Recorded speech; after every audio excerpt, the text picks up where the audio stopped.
Big boss season 4 चा winner आहे अक्षय खेळकर. नमस्कार, मी मंजिरी पोखरकर. एबीपी माझात तुमचं स्वागत. बिग बॉस मराठीच्या चौथ्या पर्वाचा अक्षय केळकर विजेता ठरलाय. एका रिक्षा चालकाचा मुलगा ते बिग बॉसचा विजेता. हा प्रवास नक्की कसा घडला हे जाणून घेऊया त्याच्याच बाबांच्या रिक्षातनं.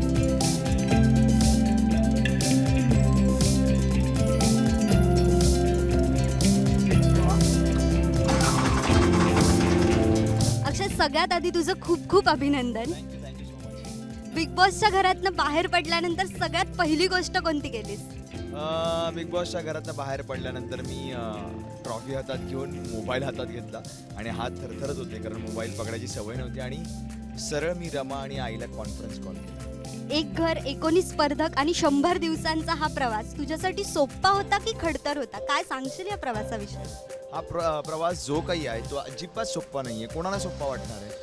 तिकडे गेल्यानंतर ॲलिगेशन्स लागणार आहेत, अपमान होणार आहे, हे सगळ्यांना माहीत असतं आणि हा अपमान, हे ॲलिगेशन्स हे क्षणोक्षणी होणार आहेत. सो हा प्रवास अजिबात सोप्पा नव्हता. हा प्रत्येक वाटेवर खडतर होता. त्यात बिग बॉस दरवेळी अनाऊन्स करायचे की आता येत आहे ट्विस्ट, त्यामुळे तो अजून खडतर व्हायचा. सो पण खडतर वाटेवरच सुख मिळतं आणि ते सुख माझ्याकडे आले घरी. अक्षय, हिंदी मालिकांच्या माध्यमातून तू प्रेक्षकांच्या भेटीला येत होतास. काही ना काही कामं सुरू होती, पण तुझ्या करिअरचा टॉप गिअर कधी पडला? करिअरचा टॉप गिअर वगैरे असं काही नसतं. करिअर जसं आपण गाडी चालवताना असं गिअर शिफ्टिंग करत असतो तसंच असतं करिअर. सो टॉप गिअर वगैरे असं काही नाही, ते शिफ्ट होत असतात. पण मला असं वाटतं की हिंदी मालिकेत मला पहिला लीड मिळाला. मराठी मालिकेत मी खूप स्ट्रगल केला, मला काही कारणास्तव मिळाला नाही. आय डोंट नो ती कारणं काय आहेत. पण हिंदी दोन्ही मालिकेत मला लीड मिळाला आणि खूप अभिमानाची गोष्ट आहे की मराठी मुलगा हिंदी मालिकेत 2 ठिकाणी लीड करतोय.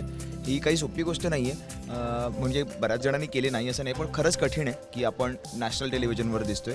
आणि मला कौतुकाची बाब ही वाटते की आज मी घराघरात बिग बॉसच्या माध्यमानं घराघरात पोचून प्रेक्षकांची मनं जिंकून तिला घरी आणले, म्हणजे ट्रॉफीला घरी आणले. बरोबर.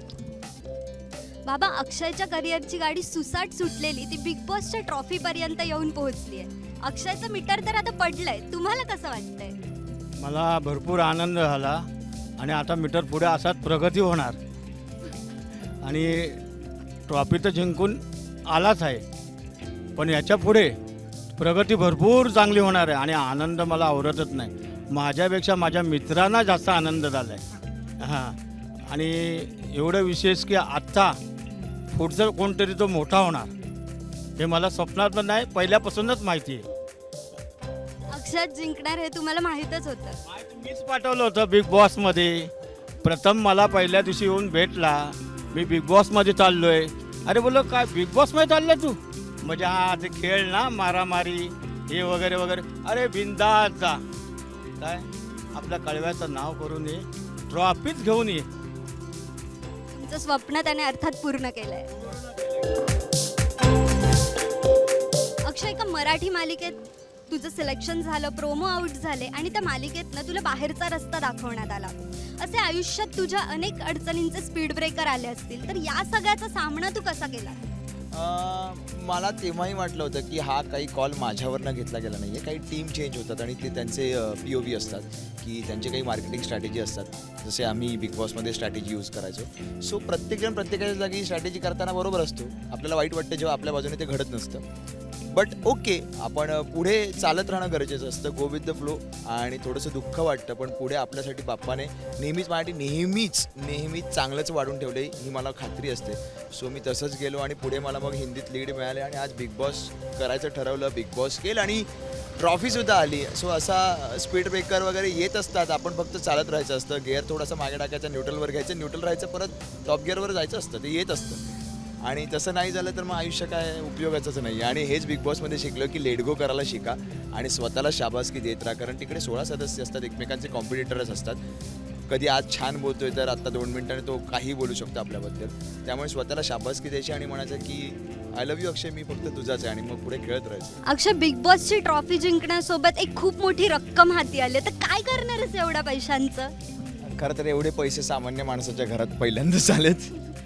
म्हणजे ही खूपच खरंच खूप मोठी रक्कम आहे आणि त्यासाठी मी कलर्स मराठीचे, एंडेमॉल शाईनचे आणि बिग बॉस मराठी सीझन 4च्या टीमचे मी खरंच ऋणी आहे, कायमस्वरूपी राहणार आहे.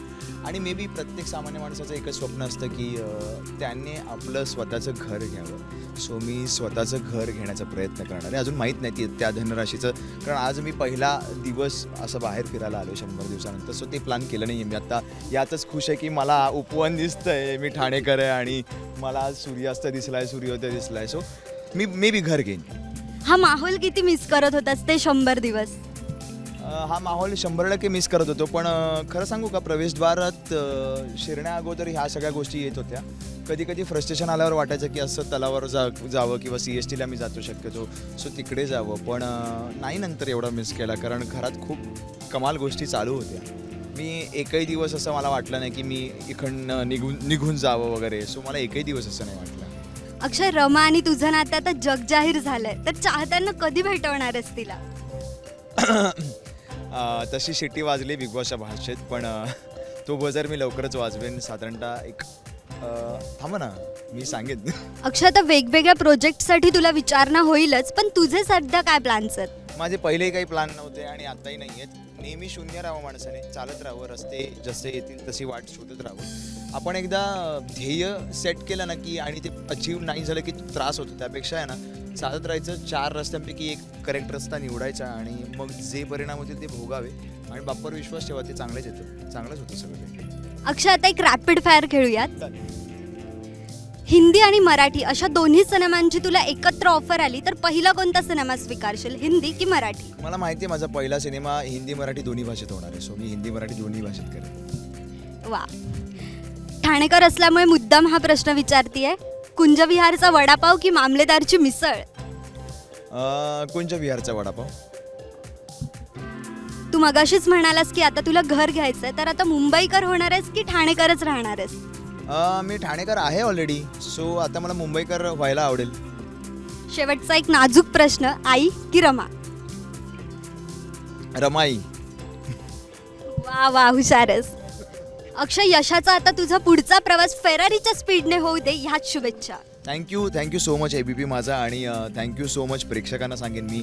आणि त्यांना एकच गोष्ट सांगेन की आताही यापुढे खूप प्रोजेक्ट्स येतील. त्यात मला आत्ता जेवढं प्रेम दिलं त्याच्या पलीकडे प्रेम द्या आणि तुमच्या प्रेमाची मला नेहमीच गरज असणार आहे. आणि एवढंच म्हणेन मी की आय लव्ह यू. मी फक्त आणि फक्त आणि फक्त तुमचाच. कॅमेरा पर्सन सचिन शिंदेसह मंजुरी पोखरकर, मुंबई.